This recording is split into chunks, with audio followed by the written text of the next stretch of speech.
큐베 시작! 안녕하세요. 미세 리뷰 지수입니다. 오늘은 옷 이토록 친밀한 배신자 마지막 리뷰를 가지고 왔습니다. 어느덧 막방까지 끝이 났습니다. 드라마는 이제 마지막까지 오는 동안 많은 것이 바뀌었죠. 그렇죠. 오늘은 왠지 작가가 참고하면서 봤을 것 같다 하는 영화들을 가지고 와서 같이 분석하면서 보려고 하는데요. 이 드라마 보면서 어떤 영화들이 떠올랐어요? 굉장히 많은 영화들이 떠올랐는데요. 어른의 시선에서 볼 수 없는 청소년 혹은 아이의 이야기라는 점에서 최근에 재개봉한 일본 영화 괴물도 떠올랐고, 아, 그거 진짜 재밌었죠. 저 이번에 또 보고 왔어요. 진짜 김소님이랑 저랑 작년에 개봉 맞이해서 맞아. 같이 보고 그때도 같이 얘기를 나눴는데 또 보셨다고. 그리고 또 저는 그런 비슷한 요로는 예전에 한국 영화 중에 영화 비밀은 없다. 그 어른들이 모르는 아이들. 청소년, 아이들의 세계, 그 나름의 반전 요소를 갖추고 있었던 그런 작품이었던 것 같습니다. 그 중에서 저희가 딱 두 가지만 이번에는 가지고 와봤는데요. 첫 번째는 케빈에 대하여입니다. 아니, 케빈? 하빈? 진짜 돌림? 어떤 내용이죠? 케빈에 대하여가? 영화 사이코패스 아이 살인 사건을 접한 엄마의 이야기로 이제 많이 알려져 있죠. 이 영화 같은 경우에 이제 미국의 한 초등학교에서 있었던 살인 사건이 우리가 보통 이제 기사로 접할 때는 아무래도 그 살인 사건의 피해자 규모, 그리고 살인 사건이 얼마나 끔찍했는지 이런 것들을 많이 접하게 되죠. 그런데 이제 이 영화에서는 그 살인 사건의 가해자 가족들의 이야기를 다룬다고 생각하시면 좋을 것 같아요. 내 아들이지만 너무 쎄한 케빈. 역시 내 딸이지만 너무 쎄한 하빈.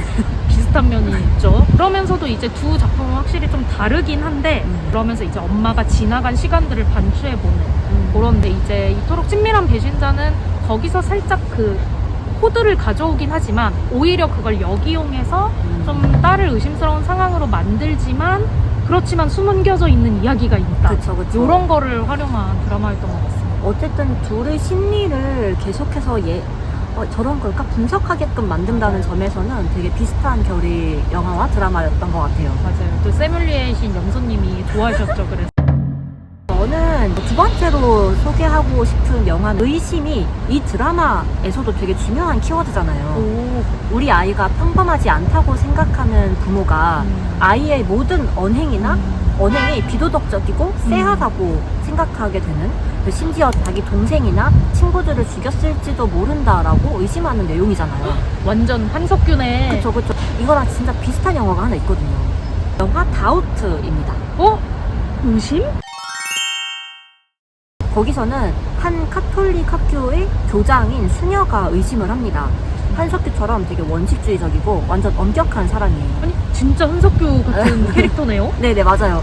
그 아로이시스 수녀는 엄격한 자기와 달리 되게 좀 농담도 잘하고 가족적인 분위기를 좋아하고 약간 반항적인 캐릭터도 있는 그런 플린 신부라는 선생님을 안 좋게 봐요. 이 교회와는 맞지 않는 사람이다 라고 생각해서 좀 이상한. 어떻게 보면은 신부인데 왜 신부 같은 이미지를 갖고 있지 않냐. 맞아요. 그 반듯한 그런 프로토타입이 아니거든요. 약간 하빈이한테도 그런 대사가 많이 있었던 것 같아요. 아이답지 않다.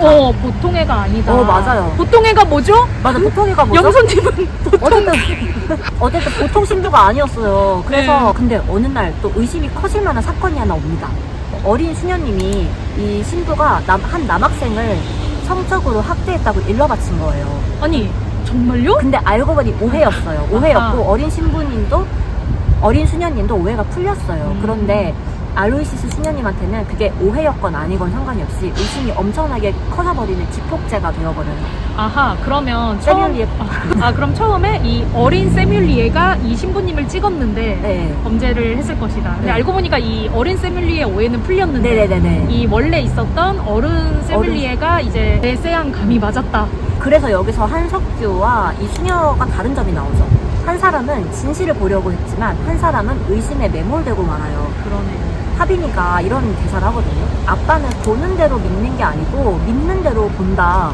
이렇게 일침을 날린 적이 있는데 한석규는 그 말을 흘려듣지는 않은 것 같아요. 그리고 실제로 자기 믿음으로 그 억울하게 누명을 쓴 사람이 진실을 밝혀준 적도 있었잖아요. 한석규는 그래도 일잘러긴 했죠. 맞아요. 누명도 벗겨줬으니까. 힐러로선 잘했어요. 그리고 나중에 하빈이도 의심하지 않게 되었고, 근데 수녀님은 끝까지 의심을 합니다. 근데 심지어 풀린 신부님한테만 그런 것도 아니었고 모든 사람을 굉장히 쉽게 낙인 찍어버리고 판단하고 또 편협한 시선을 가진 그런 면모들이 나오긴 해요. 아, 그러면 한석규는 어떤 사건에서는 누군가의 억울함을 풀어준 적도 있지만 이 캐릭터는 원래부터 좀 의심을 하는 게 계속 성격인 캐릭터. 심지어 나중에는 풀린 신부한테 다른 누명을 씌워서 다른 교회로 보내버려요. 정근은 힘들어. 끝까지 풀린 신부의 실체나 진실을 알려주진 않거든요.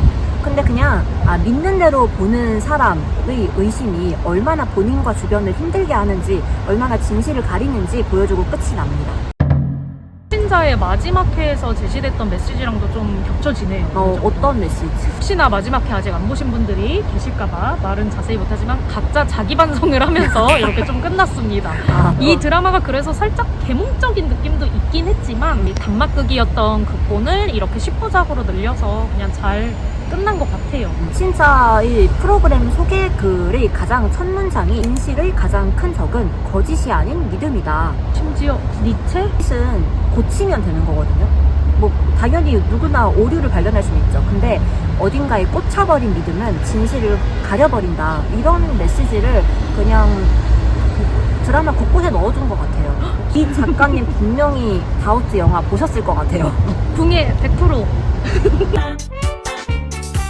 이게 가족 얘기면서도 가족 얘기에서 끝나지 않고 그 안에 이제 어떻게 보면 해프닝처럼 이제 옆에 있던 뭐 갈출팸이랑 이런 다른 이런 캐릭터들과 엮이는 내용이 나오잖아요. 그 케빈에 대하여도 좀 비슷한 면이 있는 것 같아요. 케빈에 대하여 원제를 한번 생각해보면은 그런 메시지가 있었던 것 같아요. 영화를 보고 나면 가족만의 얘기가 아니라 우리는 모두 이 이슈에 대해 좀 다 같이 얘기해볼 필요가 있다. 네. 그런 점에서는 이게 어떤 가족 간에 일어난 문제, 사건일지라도 사실은 이걸 사회적으로 어떻게 우리가 같이 풀어볼까 이런 얘기였던 것 같고